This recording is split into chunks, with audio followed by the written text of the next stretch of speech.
नमस्कार दोस्तों, I am doctor नवगीत from दीर्घायु Ayurvedic hospital and panchakarma centre Patiala से। आज हम बात करने जा रहे हैं बहुत ही इम्पोर्टेंट टॉपिक जो पंचकर्मा का ही एक बहुत महत्वपूर्ण पार्ट है, विरेचन कर्मा के बारे में।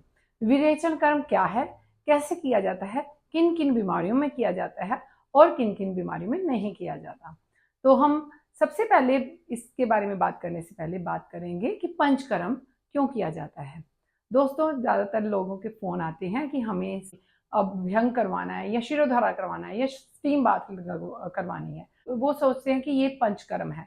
दोस्तों, ये मैंने पहले भी बताया हुआ है, ये काहे पूर्व कर्म कहा जाता है या केला थेरेपीज इनको कहा जाता है। असल में पंचकर्म क्या है? जो ये थेरेपीज हैं ये तो बाह्य बॉडी को डिटॉक्स करती हैं, साफ करती हैं या इंस्टेंट पेन रिलीफ करती हैं, रिलैक्स करती हैं। जो पंचकर्म है यह अभ्यंतर बॉडी यानी इंटरनल बॉडी को डिटॉक्स करती है। हमारे वात पित्त कफ जो दूषित हो चुके हैं उन दोषों को बाहर निकाल फेंकती है। तो पंचकर्मा बहुत ही इंपॉर्टेंट पार्ट है आयुर्वेदा का। अगर हमें दोषों को, बीमारियों को जड़ से निकालना है तो एक समय में इनको जरूर करवाना पड़ता है। तो दोस्तों, हम बात करेंगे कि क्यों करवाना चाहिए पंचकर्म। पंचकर्म रोगी व्यक्तियों को तो करवाना ही चाहिए क्योंकि यह रोगों को दूर करता है। इसके साथ साथ जो स्वस्थ व्यक्ति हैं, हेल्दी पर्सन हैं, उनके स्वास्थ्य की रक्षा करने के लिए भी पंचकर्म किया जाता है। अब स्टार्ट करते हैं कि विरेचन कर्म क्या है। दोस्तों, जो पंचकर्म का जो सेकंड पार्ट है, जो सेकंड कर्म है, वह है विरेचन कर्म। सबसे पहले आता है वमन, विरेचन, बस्ती और नस्य और लास्ट में रक्तमोक्षण। अब विरेचन करने से पहले ये हम बता देते हैं कि यह पूरे 15 दिन का ऑलमोस्ट प्रोसीजर होता है, जिसमें 7 डेज तक पूर्व कर्म किए जाते हैं, फिर प्रधान कर्म होता है 1 दिन, और फिर उसके बाद होता है संसर्जन कर्म, जिसे हम पोस्ट ऑपरेटिव भी कह सकते हैं। तो दोस्तों, सबसे पहले पूर्व कर्म के बारे में बात करते हैं। पूर्व कर्म में आते हैं स्नेहपान, अभ्यंग और स्वेदन। स्नेहपान में हम 7 डेज के लिए दोष और रोग के अनुसार हम घृत या तेल पीने को पेशेंट को बोलते हैं। उसके बाद फिर हम लास्ट में 3 और 2 डेज या 1 डे भी, जैसा डिपेंड करता है पेशेंट के अकॉर्डिंग, हम अभ्यंग फुल बॉडी मसाज करते हैं।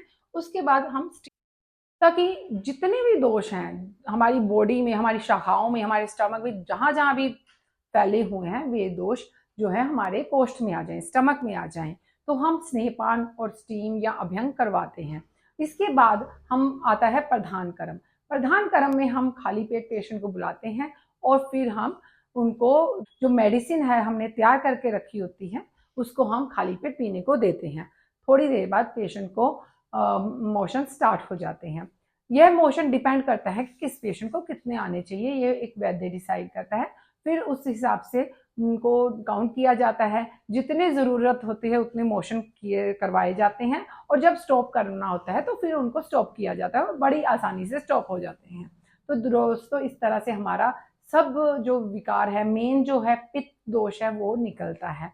इसके बाद आता है संसर्जन कर्म। इसमें दोस्तों, लूज मोशन लगने के बाद यानी कि विरेचन होने के बाद जो हमारा पित्त दोष है, यानी कि जो हमारी पित्त हीट एनर्जी है, काफ़ी वीक हो जाती है।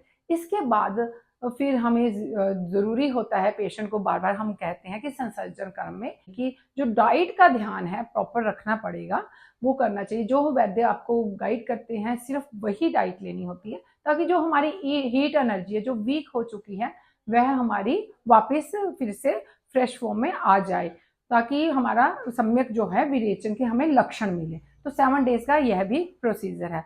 इस तरह से दोस्तों पूरे 15 दिन लग जाते हैं विरेचन में। ऐसे ही वामन में होता है, उसमें भी 15 दिन लग जाते हैं। दोस्तों, अब हम बात करते हैं कि विरेचन कर्म किन किन बीमारियों में किया जाना चाहिए। जितने भी पित्तज विकार हैं, शास्त्रों में बताया गया है, सब पित्तज विकारों में विरेचन कर्म जरूर होना चाहिए। इसके अलावा स्किन डिसऑर्डर्स में, जैसे कि एक्जिमा हो गया या सोरियासिस या सभी तरह के कुष्ठ रोगों में भी विरेचन कर्म होना चाहिए। इसके अलावा क्रॉनिक हाइपर एसिडिटी में, क्रॉनिक कॉन्स्टिपेशन में विरेचन कर्म होना चाहिए। मेल फीमेल इनफर्टिलिटी में भी हम विरेचन कर्म जरूर करवाते हैं। इसके अलावा जितने भी गैस्ट्रोइंटेस्टाइनल डिजीजेज हैं, लीवर डिसऑर्डर्स हैं, जॉन्डिस है, उनमें भी विरेचन कर्म होता है।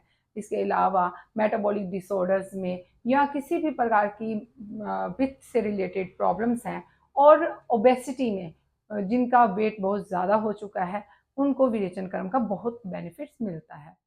तो दोस्तों, किन लोगों को विरेचन कर्म नहीं करवाना चाहिए? शास्त्रों के अनुसार जो रोगी क्षीण बल के हैं, कमजोर दिल के हैं, यानी कि जिनका स्टेमिना बहुत वीक है, जो आपको लग रहे हैं कि बहुत डरते हैं, उन लोगों को विरेचन कर्म नहीं करवाना चाहिए। इसके अलावा हार्ट डिजीज में नहीं करवाना चाहिए। लेडीज में जो प्रेग्नेंट है, लैक्टेशन पीरियड चल रहा है या मेंस्ट्रुएशन है, उनको भी विरेचन कर्म नहीं करवाना चाहिए। बच्चों में जो 12 साल से छोटे हैं और बूढ़ों में जो 70 साल से ज़्यादा हैं उम्र के हैं, उनको भी विरेचन कर्म नहीं करवाना चाहिए। एनोरेक्टल डिसऑर्डर्स में जैसे पाइल्स फिस्टुला हो गया, फिशर्स हो गया, उनको भी विरेचन कर्म नहीं करवाना चाहिए। इसके अलावा सभी के लिए विरेचन कर्म बहुत ही बेनिफिशियल है, तो इनको ज़रूर अपने जो है वैद्य की सलाह से ज़रूर एक बार लाइफ में ज़रूर करवाना चाहिए, क्योंकि यह हमारे स्वास्थ्य की भी रक्षा करता है और दुखों को, रोगों को, बीमारी को तो दूर करता ही करता है।